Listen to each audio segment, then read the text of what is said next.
प्रहलाद जी छोटी सी उम्र में भगवान का चिंतन करते हैं राक्षस के बेटे, बड़ा पापी हिरण्यकश्यपु, पर प्रहलाद उनके गलत परिवार में अर्थात राक्षस कुल में भी एक भक्त का जन्म हुआ। प्रहलाद जी बचपन से भक्ति करते। अच्छा, प्रहलाद जी राक्षस के बेटे होकर ये भक्ति का संस्कार कहां से पा गए? तो कहा कि प्रहलाद जी जब छोटे से थे तो गांव में एक दिन खेल रहे थे। तब एक कुम्हार और एक कुम्हारिन जो मिट्टी के घड़े बनाकर बाजार में बेचा करती और परिवार का पालन करती, वो कुम्हारिन और कुम्हार बड़े भक्त थे। वो रोज नाम जपते, श्रीमन्नारायण श्रीमन्नारायण श्रीमन्नारायण नाम जपते। कुम्हार घड़ा बनाता, भट्टे पे लगाता, पकाता, यही उसका काम, और सदा साधु संतों की सेवा करते।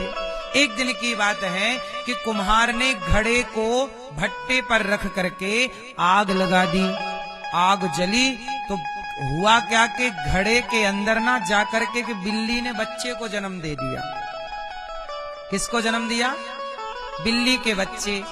अब घड़े लग गए थे भट्टे पे, ध्यान दिया नहीं होगा, बिल्ली चली गई। आग लगाने में टाइम लग गया, क्योंकि घड़ा जमाना, आग लगाने में कई दिन लग जाते हैं। आग लगी तो आग लग गई, जलने लगी। अब बिल्ली के बच्चे फंस गए, म्याऊं म्याऊं म्याऊं म्याऊं चिल्लाएं। अब तो कुम्हारिन ने सुना कि हे भगवान, बिल्ली के बच्चे फंस गए हैं और अब तो ये जल जाएंगे।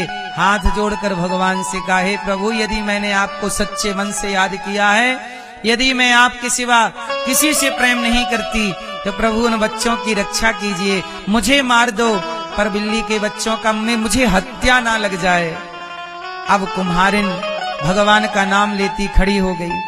आग जलने लगी। कहते हैं आग बुझाए बुझी नहीं, घड़े पक गए। सबने मना कर दिया कि अब संभव नहीं है।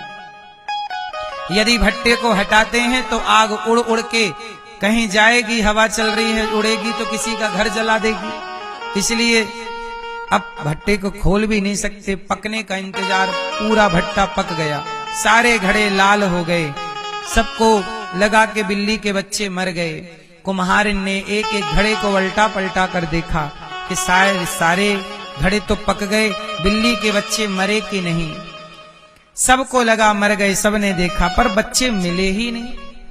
सारे घड़े निकाले, आखिरी में एक घड़ा जो पका हुआ था, जब उस पके हुए घड़े में जब देखा तो बिल्ली और बिल्ली के बच्चे पके हुए घड़े में सुरक्षित थे। प्रहलाद जी दौड़े दौड़े उस कुम्हारिन के पास गए। कुम्हारिन के पांव में गिर के बोले, प्रहलाद जी, माता, आज तक मैंने नहीं देखा कि आग में हाथ डालकर किसी का हाथ सुरक्षित बचा हो। सबको आश्चर्य हुआ, ये कैसे हुआ? प्रहलाद जी ने कहा, माता, ये कैसे संभव हुआ? प्रहलाद जी ने जब पूछा तो कुम्हारिन ने कहा कि बेटा, ये आग किसने बनाई है? भगवान ने। जिस परमात्मा ने आग को बनाई है और आग में जलाने की शक्ति दी है, यदि वो चाहे तो आग को जलाने की शक्ति उससे छीन सकता है। वो परमात्मा सर्वशक्तिमान है, वो चाहेगा तो ही कोई जलेगा, और वो ना चाहे तो आग भी उसे जला नहीं सकती। उदाहरण से देखिएगा, जब अहमदाबाद में हमारे भारत का एक विमान हादसा हुआ था, सारे यात्री उस विमान हादसे में जल गए, मृत्यु को प्राप्त हुए, पर बताइए उस यात्रियों में एक यात्री बच गया था कि नहीं? जो अहमदाबाद में प्लेन हादसा हुआ था, बोलो हाँ या ना? इसका मतलब क्या है? जिस आग से लोहा तक पिघल गया था, इतना ताप था, उस आग में इतने ऊपर से प्लेन गिरा, टकराया, आग लगी, एक व्यक्ति बच गया। मानो भगवान ये कहना चाहते हैं कि यदि एक को बचा सकता हूँ, मतलब मैं आग में भी अपने भक्त की रक्षा कर सकता हूँ। इसलिए प्रहलाद को भरोसा हो गया कि भगवान चाहे तो सब कर सकते हैं। नारद जी का संस्कार माँ के पेट में तो प्राप्त हो गया, पर प्रहलाद जी अब भक्ति करने लगे, कुम्हारिन माँ का वह भगवान का भरोसा पक्का हो गया, उसकी शिक्षा मिल गई और बचपन से प्रहलाद जी श्रीमन्नारायण श्रीमन्नारायण का जाप करने लगे। एक दिन हिरण्यकश्यपु ने बुलाया, यहाँ आओ। क्यों प्रहलाद, ये किसका तुम नाम जप रहे हो? प्रहलाद जी ने कहा, पिताजी ये भगवान का नाम है। हिरण्यकश्यपु बोला, कौन सा भगवान? बोले नारायण। हिरण्यकश्यपु ने कहा, नारायण ने तो तुम्हारे ताऊ जी को मार दिया था, बाराह बन के हिरण्याक्ष को मार दिया ना, ये तो हमारा दुश्मन है, तुम हमारे दुश्मन का नाम ले रहे हो प्रहलाद, भूल जाओ। प्रहलाद जी बोले, पिताजी भगवान किसी के दुश्मन नहीं होते। तो हिरण्यकश्यपु ने कहा, यदि वो दुश्मन नहीं तो मार क्यों डाला हमारे बड़े भाई को? भगवान किसी के दुश्मन नहीं है। हिरण्यकश्यपु ने कहा, यदि दुश्मन नहीं है तो उसने बताओ हमारे बड़े भैया को क्यों मारा? प्रहलाद जी ने कहा, पिताजी जाकी रही भावना जैसी प्रभु मूरति देखी तिन तैसी। जो जिस भाव से भगवान को भजता है, भगवान उस भाव से उसका कल्याण करते हैं। आपने दुश्मनी के भाव से भजा, भगवान ने रूप बना करके आपका उद्धार कर दिया, इसी भाव से कल्याण हो गया।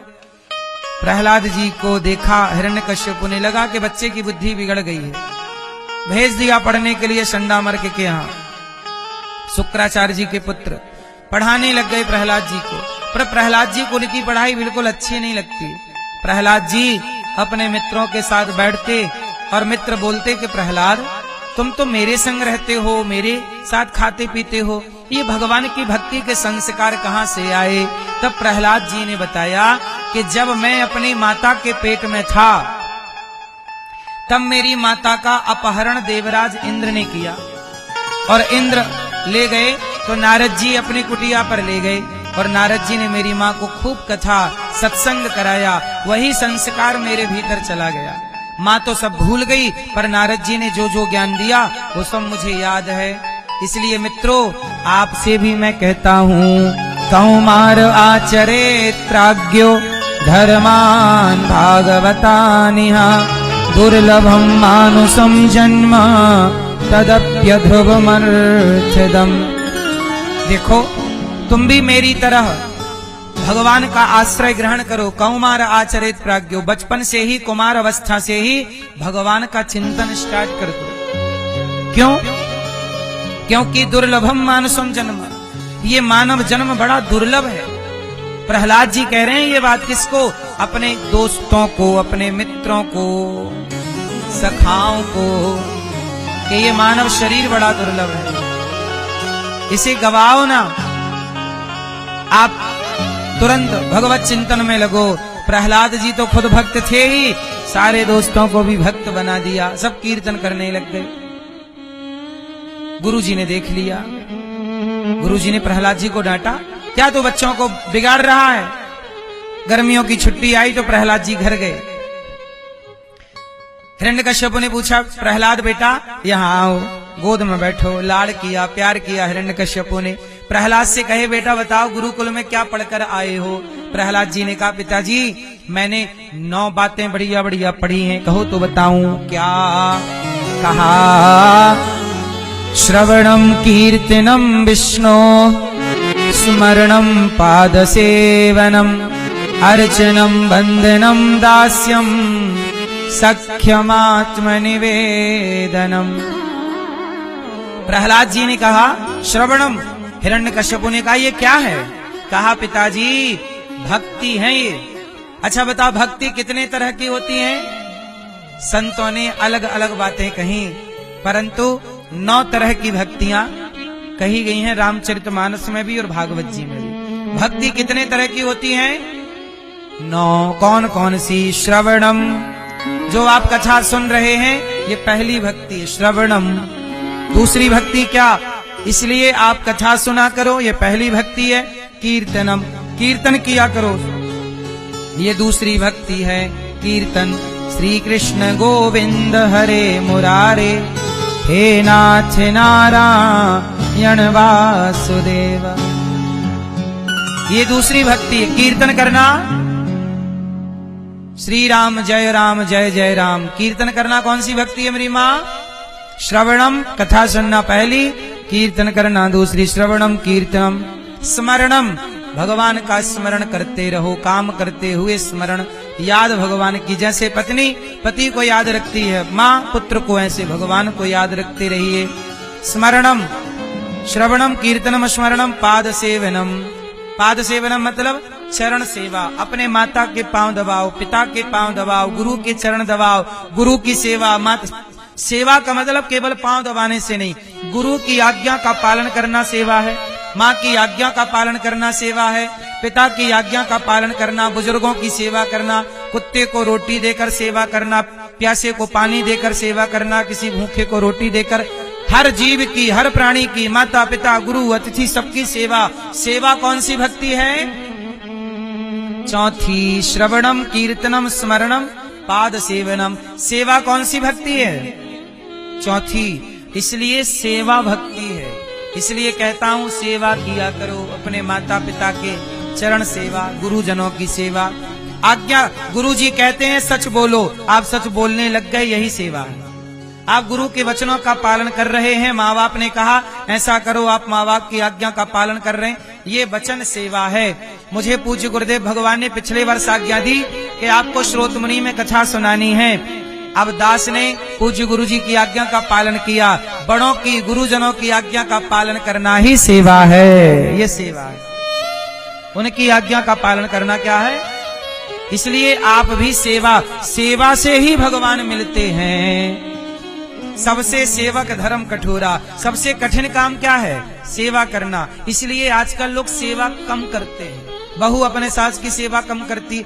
अब एक बहू थी, वो बहू अपने सास ससुर को रोटी बना के देती, तो उसकी बहनें बोलती, अरे बहन तू तो इतना पढ़ी लिखी है, तो क्या पढ़ाई लिखाई तूने इसलिए किया है कि तू अपने सास को दिन भर रोटी बना के देगी, घर का झाड़ू पोंछा बर्तन चौका करेगी? अरे पढ़ी लिखी है, क्या जरूरत है सेवा एवा करने की सास ससुर की? चल तू कुछ काम धाम कर, कमा, पैसे कमा। अब देखो आजकल समाज की ये मानसिकता बन गई है कि तुम तो पढ़े लिखे हो, तो क्या रोटी बनाना, क्या झाड़ू लगाना, क्या सेवा करना। मतलब आजकल लोग ये समझते हैं कि सेवा वो करेंगे जो अनपढ़ हैं, पढ़े लिखे हैं मतलब सेवा नहीं करेंगे। अच्छा ये बताओ, आप बहुत पढ़े लिखे हैं, ये बताओ बुढ़ापे में आपको भी किसी के सहारे की जरूरत पड़ेगी कि नहीं? भाई पढ़े लिखे को भी तो सहारा चाहिए। जब आप अपने सास ससुर का सहारा बनेंगे तब आपकी बहू आपका सहारा बनेगी। आप सहारा नहीं बनेंगे तो आपका सहारा कौन बनेगा? इसलिए पढ़ा लिखा होने का मतलब ये नहीं है कि तुम अपने बड़े बुजुर्गों को भूल जाओ। पढ़े लिखे होने का ये बिल्कुल अर्थ नहीं है कि आप अपने माँ बाप की उपेक्षा करने लग जाएं, अपमान करने लग जाएं।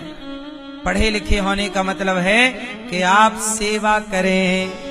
इसलिए दास कहता है, इतनी कृपा सांवरे बनाए रखना, मरते दम तक सेवा में लगाए रखना।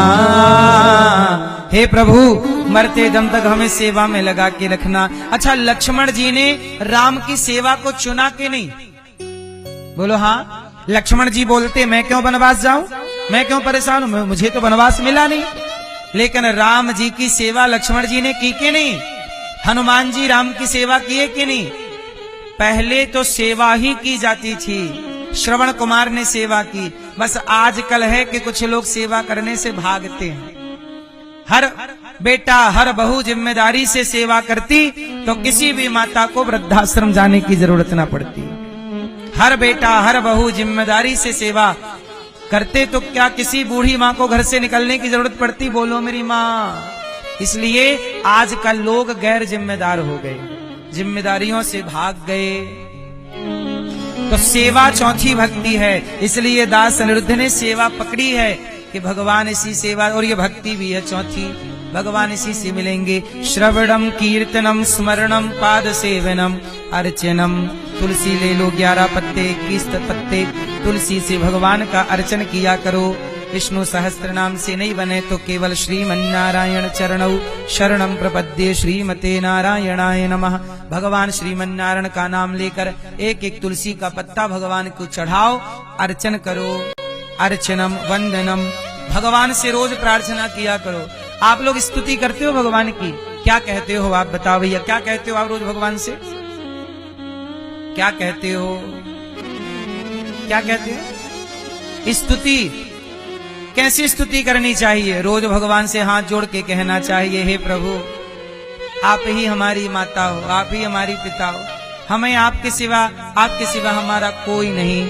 हे नाथ माना कि हम पापी हैं, बोलो हे नाथ माना कि हम पापी हैं, पर जैसे हैं आपके हैं। हे प्रभु हमें स्वीकार कीजिए। हे नाथ मैं आपको कभी भूलूं नहीं। सदा भगवान का चिंतन कीजिए, सदा भगवान का नाम जपिए, सदा भगवान से कहते रहिए, प्रभु हमारा कोई नहीं, मेरा कोई ना सहारा बिन तेरे, नंदलाल सवरिया मेरा कोई ना सहारा बिन, भगवान के सिवा कोई नहीं। अच्छा जहां सहारा है किसी और का, तब भगवान